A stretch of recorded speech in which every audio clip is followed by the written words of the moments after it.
মানুষ মারা কত বড় অপরাধ। আপনারা বিরক্ত হচ্ছেন না তো? আমি খুব কষ্ট দেব না, তাড়াতাড়ি ছাড়ব। আল্লাহ তাআলা বলছেন, মান কাতালা নাফসান বিগাইরি নাফসিন আও ফাসাদিন ফিল আরদ ফাকান্নামা কাতালান নাসা জামিআ। আল্লাহ রাব্বুল আলামিন বলেন, যে ব্যক্তি কোন মানুষকে নিহত ব্যক্তির বদলা হিসাবে হত্যা করার কোনো অর্ডার কোর্ট থেকে হয় নাই, এমন কোন নিরপরাধ মানুষকে যদি কেউ হত্যা করে, একটা মানুষকে হত্যা করার অর্থ হলো সেজন্য তামাম পৃথিবীর সব মানুষকে হত্যা করলো। কে বলেছেন? জোরে বলেন, কে বলেছেন? বলছেন, আল ফিতনাতু আশাদ্দু মিনাল কাতল। সমাজের ভিতরে বিপর্যয় সৃষ্টি করা, সন্ত্রাস সৃষ্টি করা হত্যার চাইতে বড় অপরাধ।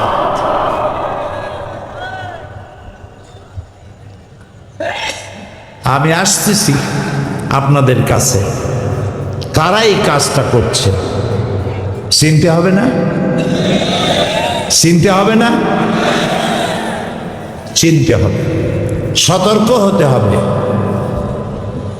বর্তমান পৃথিবীতে ইসলাম এবং মুসলমানেরা যত বড় মারাত্মক সংকটপূর্ণ পরিস্থিতি অতিক্রম করছে, পৃথিবীর ইতিহাসে এত বড় আক্রমণ ষড়যন্ত্রের আগে কখনো হয় নাই। বিষয়টা বুঝতে হবে।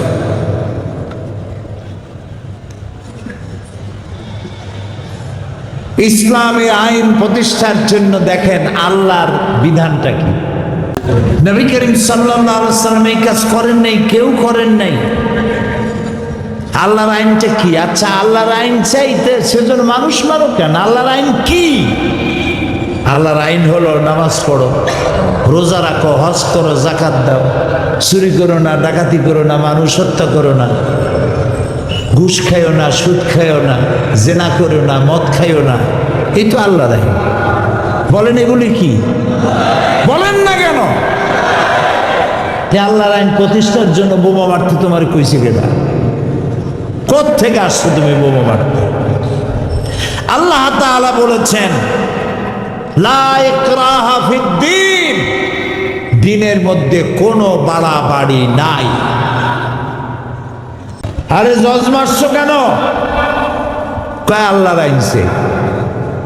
জজেরা মানুষের তৈরি করে আইন দিয়ে বিচার করে, আমি আল্লাহর আইন চাই, সেই জন্য মারছি। এবার বলেন, জজ কি আইন তৈরি করে? বিচারকরা আইন তৈরি করে? একটু আগেই শুনেছেন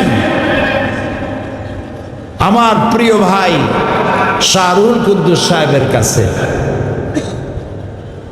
এ আল্লাহর আইন তো দেশে কোনো দিকেই ছিল না। সে ব্রিটিশ পিরিয়ডে ছিল না, পাকিস্তান নামে ছিল না। এখন তুমি আল্লাহর আইন পাওয়ার জন্য এত চেপে গেছো কেন? পরে আল্লাহর আইন ও মানুষের আইন দিয়ে বিচার করে। আমাদের দেশে কোর্ট কাছারিতে আইন দুই প্রকার আছে, কয়েক প্রকার। তার মধ্যে একটা সিভিল ল আর একটা আছে ক্রিমিনাল ল। সিভিল লর মধ্যে কিছু ইসলামী আইন তো আছেই, আর ওরা আইন তো নিজেরা বানায় না, বিচারপতিরা।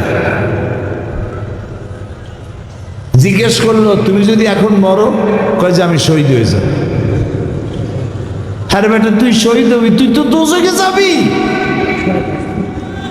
দোজখেও তো জায়গা হবে না। দোজখের পাশে টিনের ছাপড়া দিয়া নিজ খরচে খাইতে হবে, দোজখের সরকারি খাবারও পাবি না।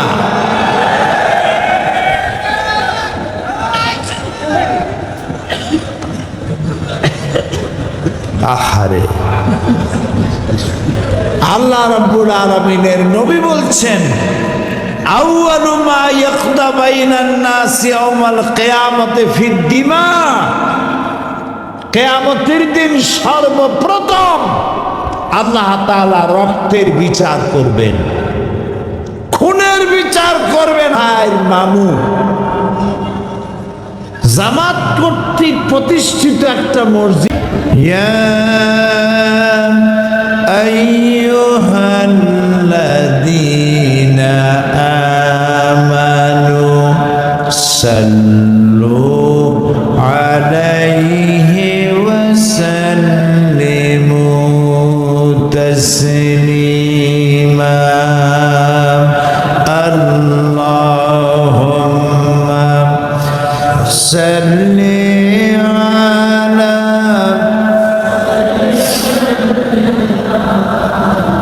মাওলানা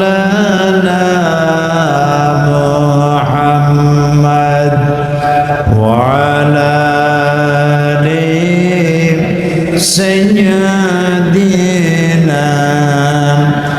মাওলানা মুহাম্মদ। दुर्फिशानी ने तेरी कतरों को दरिया कर दिया, दिल को रोशन कर दिया।